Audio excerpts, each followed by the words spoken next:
Bah écoute, là, c'est bien, hein. Ok. Bonjour à tous, aujourd'hui on va parler du livre propre, je ne me rappelle plus le nom de l'autrice, mais elle est chilienne. Alia Travenco, un truc comme ça. De quoi parle ce livre? Ça parle d'une femme de ménage qui travaille... Qu'est-ce qu'il y a? Bah, je pensais au son tout à coup. Bah oui, bah j'ai décidé de le faire tôt pour qu'il n'y ait Ok. pas trop de camions. D'accord, d'accord. Moi Bon, je bah. réfléchis à tout. Non, mais on parle fort, hein. Bon, Hein? parle Je bien. pense que je vais faire des cartons en même temps, tu vois. Comme ça je serai pas trop... Donc, de quoi ça parle? C'est une femme... J'ai remarqué d'ailleurs que toi tu mettais pas de scotch ni... Enfin tu en mettais que d'un côté, tu vois. Mais non. Mais si, mais en gros je sais qu'ils disent que c'est fait pour, mais il faut quand même ajouter du scotch. Donc, de quoi ça parle? T'as vu? Mais c'est quoi ces cartons? C'est quoi ces cartons? Tiens-moi le 2 secondes.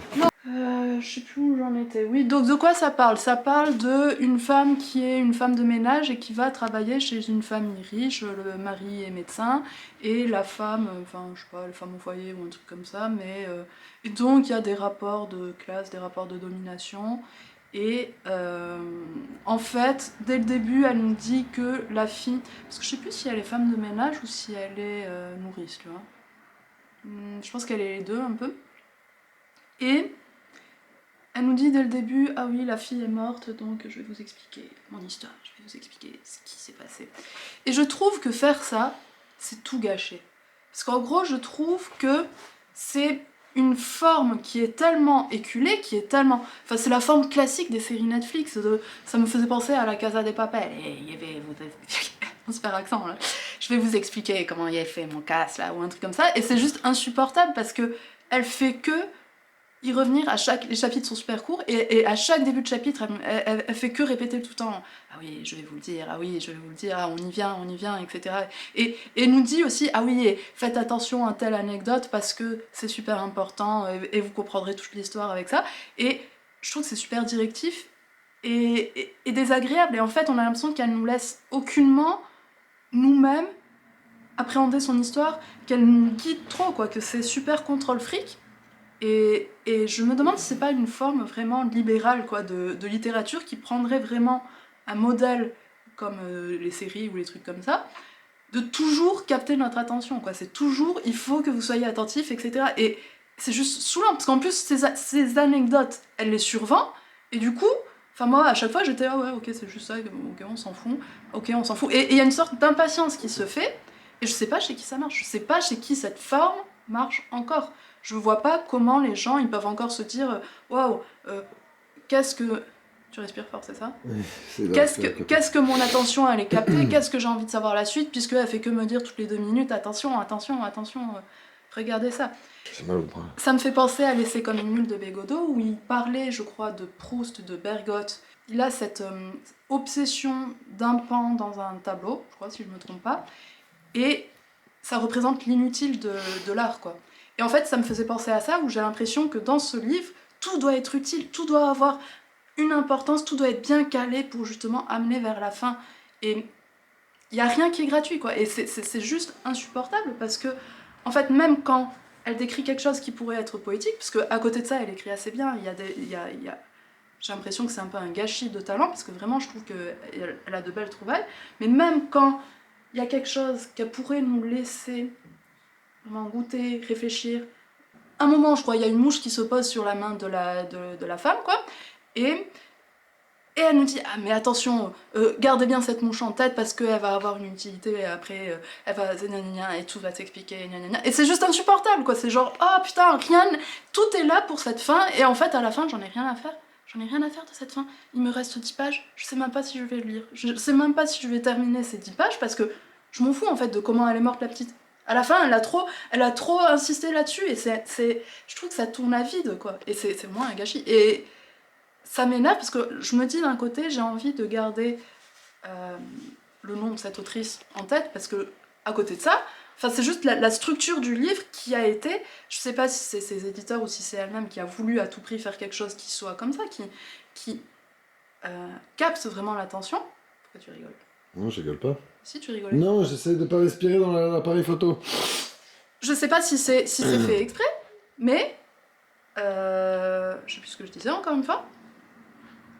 Je sais pas si c'est fait exprès justement pour convenir, pour se plier ou se soumettre à un goût du jour, quoi, mais bien quand c'est comme ça. Je t'ai dit que t'étais bien. Mais... Goût du jour, éditorial. Si c'est pour se plier à un goût du jour, mais... C'est nul. Je suis sûre que ce que je voulais dire, c'était beaucoup mieux que ça, et là, c'est... Donc c'est du gâchis, Ta et faute, voilà. un peu. Et même, par exemple, le truc rapport de classe et tout ça, ça me fait penser vraiment, je crois que j'en parlais pour Kevin Lambert, à une mode, là, tu vois, un peu Hit the Rich dans les séries et ce genre de trucs, où on parle tout le temps des hyper riches et tout ça. Là, je sais pas si c'est vraiment hyper riche parce qu'il est médecin. Bon, peut-être qu'il est chirurgien ou un truc comme ça. Mhm. Je crois que, bon, il gagne 15 000 ou un truc comme Ouais, ça. il est riche, quoi. Non, mais ils le disent pas, mais c'est à peu près ça. Oui, il est riche, mais je pense que c'est pas il est pas ultra riche non plus. multimilliardaire. Mais quand même, il y a une esthétique comme ça. Et je sais pas s'il n'y a pas une sorte de complaisance finalement de l'auteur à mettre en scène ces styles de vie, quoi. Si derrière la critique, il n'y a pas une fétichisation, tu vois, de la richesse, comme on le voit dans toutes ces séries à la con, tu vois. Enfin, je pense... c'était quoi le truc qu'on avait vu l'an dernier, là?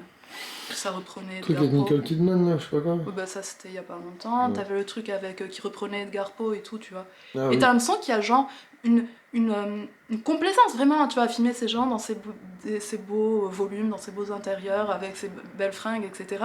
Et que sous couvert de critique, en fait, ben c'est... Enfin, tu vois ce que je veux dire, quoi. Mhm.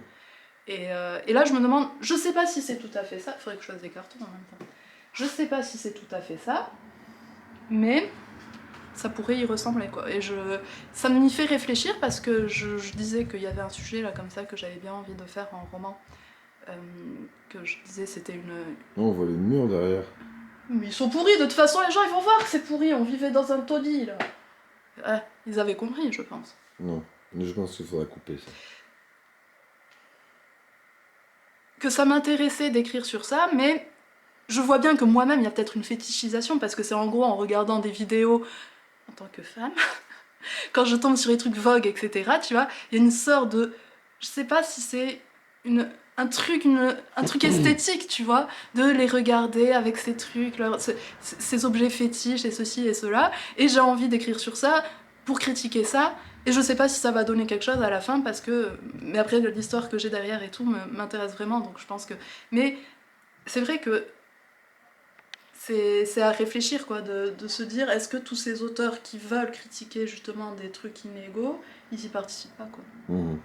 Est-ce que moi-même, quand je le fais, est-ce qu'il n'y a pas justement un impensé, tu vois, classiste, qui fait que j'ai plus envie de parler de ces intérieurs-là que Ah oui, des murs, tu vois, qui se cassent la gueule, tu une vois. mur de chaud qui se défonce. Mhm. C'est une question que je me pose. Enfin voilà, quoi. Il faut que je fasse en même temps des cartons, là, parce que je parle, mais en même temps, tu vois, je Tu ne fais produis rien. de la pensée, mais je produis pas de la... Du carton. Pourquoi il y a encore le sapin?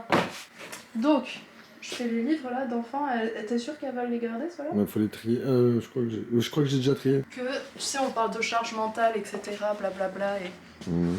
et je me disais que c'est vrai que, tu vois, tu sens le patriarcat, même C'est moi qui ai la charge mentale à la maison. Même dans le déménagement, tu le sens, tu vois. Ouais, pourquoi?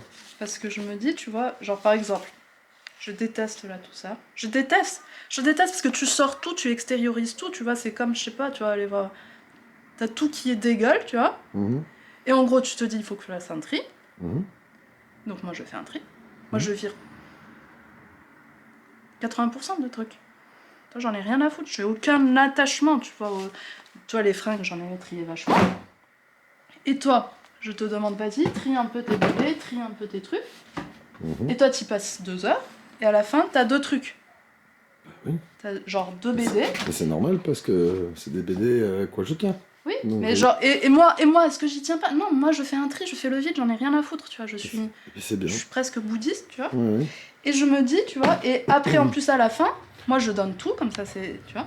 Mhm. Et toi, t'as 2 BD, et tu dis, oui, mais attends, on va les emménager, enfin, on va les prendre pour l'emménagement quand même, parce que j'ai envie de les vendre. Oui. Oui, mais genre, moi, je donne tout, et toi, tu veux vendre. Mais non, mais je vais Et pas. après, tu te dis de gauche. Mais non, mais c'est parce que je vais pas donner des bandes dessinées qui sont. Qui ont un certain intérêt pour les gens. Mais donc, je me dis, Je vais me débarrasser que des vieux trucs. oui, mais tu dis ça, mais dans les faits, tu le fais pas. Mais si. Tu t'es débarrassé de quoi? Ah ben, je me suis débarrassé de quelques mangas déjà.